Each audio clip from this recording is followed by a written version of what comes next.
We've all heard of idealization and devaluation and discard and you name it, but two much neglected phases in the narcissist shared fantasy, in the narcissist relationship with you, are spotting and auditioning. And today we're going to focus on these two and how can you mitigate their adverse consequences? How can you resist spotting and auditioning? That is, if you're not masochistic and want to end up in a relationship with a narcissist, in which case, bye-bye, move to another channel. My name is Sam Vaknin, and I'm the author of Malignant Self-Love, Narcissism Revisited, and I'm a professor of psychology. Just to remind you, there's a 3 days free seminar in Skopje, the beautiful capital of the Republic of North Macedonia. 3 days, free of charge, scientific evidence for narcissistic abuse, healing, and recovery by yours truly. So you're all invited.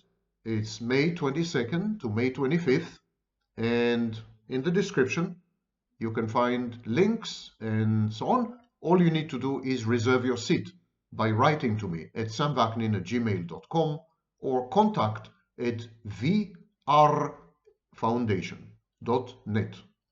Okay, that's the seminar. There's also a short, or 2 shorts actually, which deal with the seminar on my channel.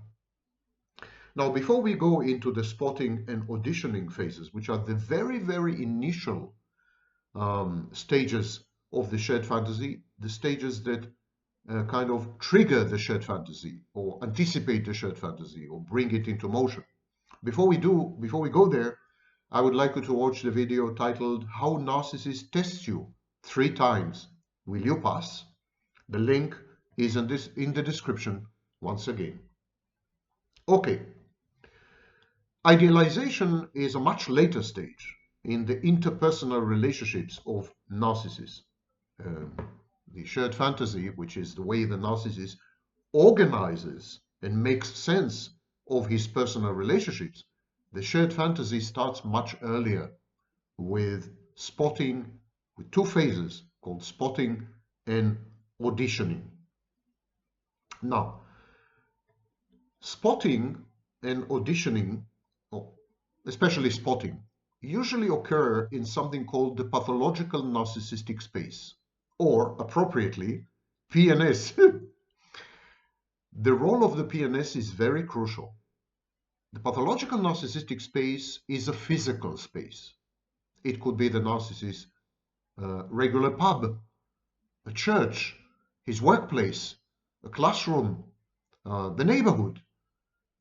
It's a place, it's a physical place where the narcissist feels comfortable, egosyntonic, and he goes there to secure, obtain, extract narcissistic supply, and equally importantly, to scout for new participants in his shared fantasy, new sources of narcissistic supply, new intimate partners, in short, new targets or new victims, as you would have it.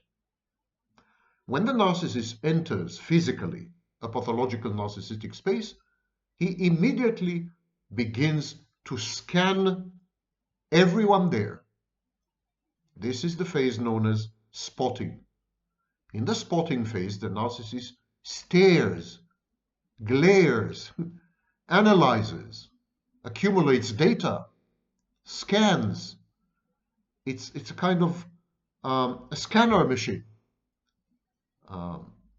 He usually freezes, not always, but usually, he either freezes in a specific location or he seats himself somewhere, a strategically located place.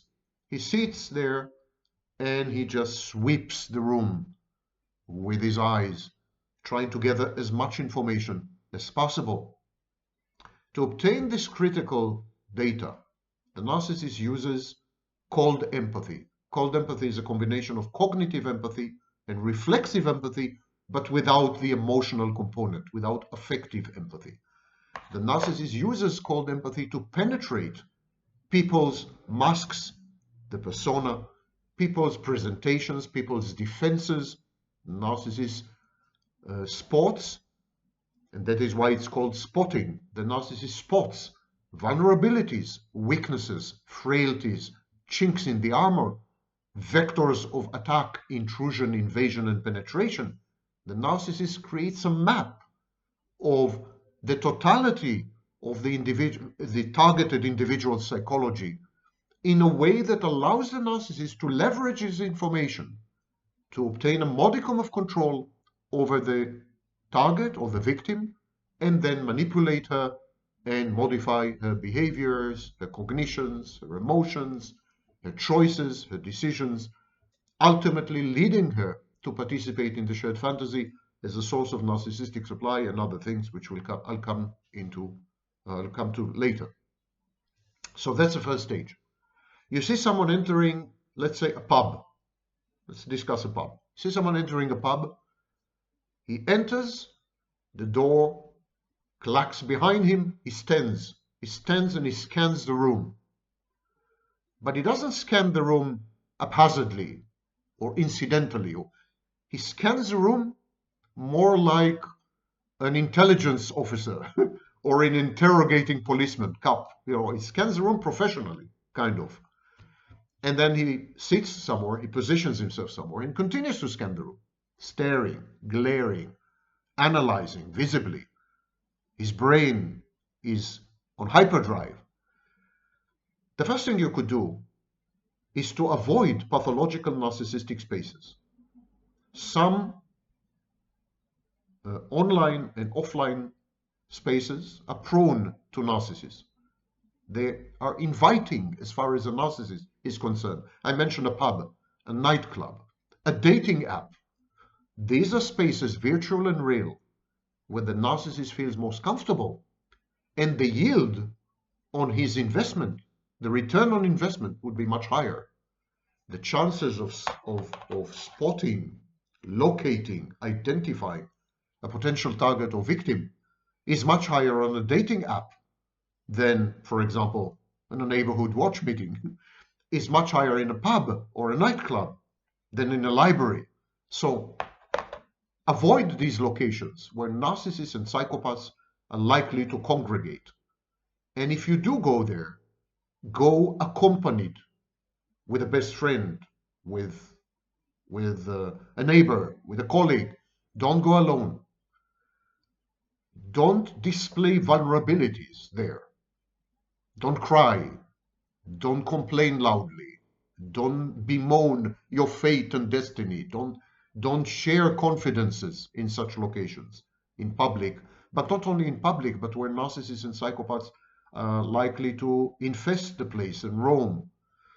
So when you find yourself subjected to the narcissist's stare, his glare, his scanning, and his evident analysis of you, shy away. Avoid eye contact. Walk away. Surround yourself with other people. Talk to them ostentatiously, conspicuously. And never allow yourself to be flattered by the attention. Attention is the coinage that the narcissist uses to make initial contact with you. Don't be flattered. Realize that you're being manipulated.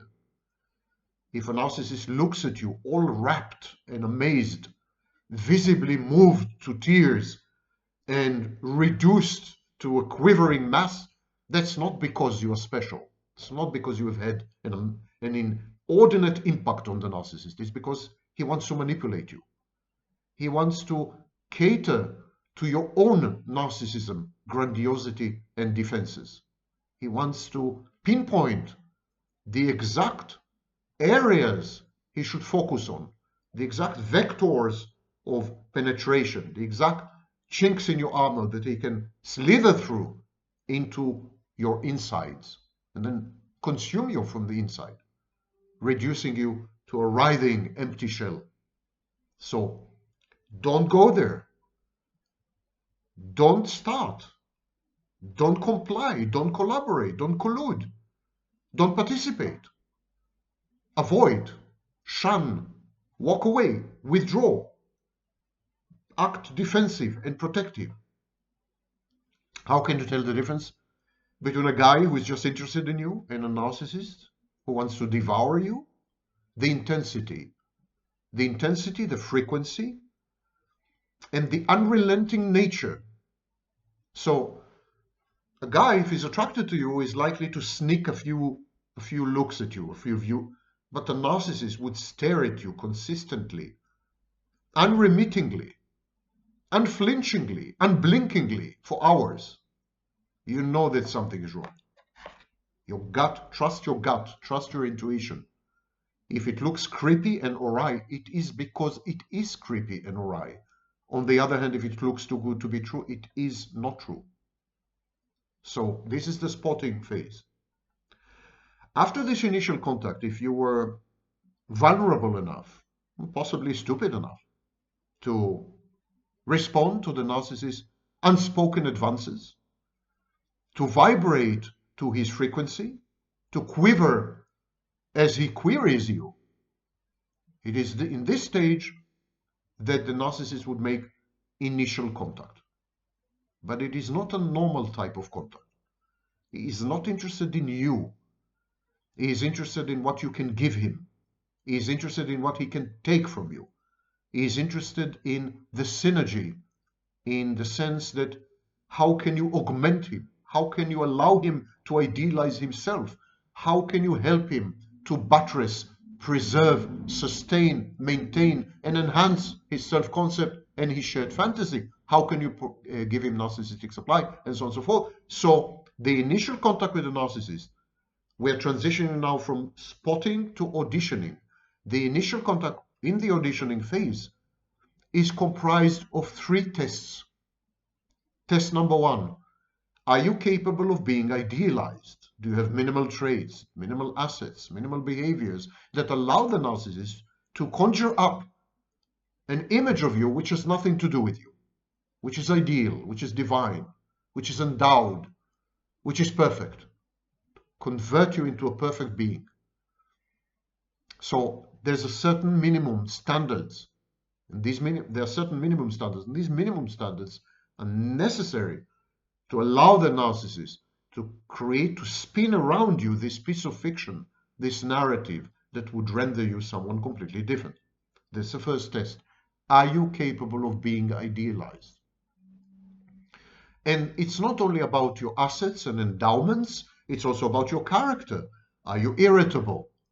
Are you irascible? Are you resistant? Are you truculent? Are you rejecting? Are you offensive? And so on and so forth. If you're not submissive, narcissist has no use for you. Number 2, test number 2. Are you able to provide 2 of the 4 S's? To remind you, the 4 S's are sex, supply, narcissistic or sadistic, in case the narcissist is a sadist, services, and safety. Being present as a maternal figure with unconditional love, regardless of egregious abuse. So, the narcissist scans you, gathers information, whether you find him irresistible. Are you enthusiastic about him, physically and otherwise? Would you be consensual and submissive, prone to kink and sexual fantasies, unboundaried, maybe even self-trashing and promiscuous? If you are, then you could, in all probability, provide him with the sex that he's looking for, which is essentially autoerotic sex, masturbatory sex, where you are objectified and used as a sex toy or an inflatable doll. Narcissist lacks and needs certain types of services. So he's gonna check you out. Do you drive? I'm not kidding. Do you have a car? Do you know how to cook? Do you know how to keep home? He makes this list, this inventory of your skills, and you need to provide a minimum of services. Then there's a question of supply, narcissistic or sadistic.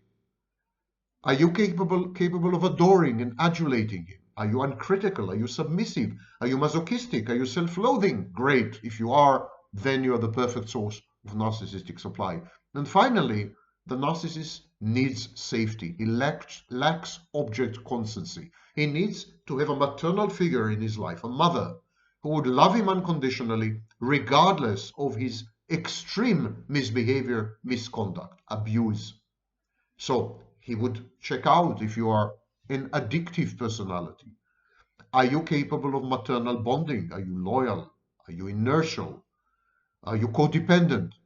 And that would be the third test. The part of the second test, I'm sorry, the test of the 4S's. And the third test is, are you vulnerable to the shared fantasy? Are you damaged? Are you broken? Are you a daydreamer? Do you abhor reality? Are you overly romantic, even as a friend? Are you grandiose? Do you have a self-love deficit, as Ross Rosenberg calls it? So, are you vulnerable to fantasy? Are you likely to reject reality and replace it with the narcissist version and substitute? Having passed these three tests, and I call this process auditioning, having auditioned you, if you pass these three tests, that very evening, the narcissist will begin to love bomb you. So he spots you, he sits next to you, he makes contact. If you are amenable to his advances, he makes contact, he auditions you. He uses the three tests to determine whether you would be a likely partner, a good participant in the shared fantasy, contributing factor in his well-being, give him everything he needs, and so on.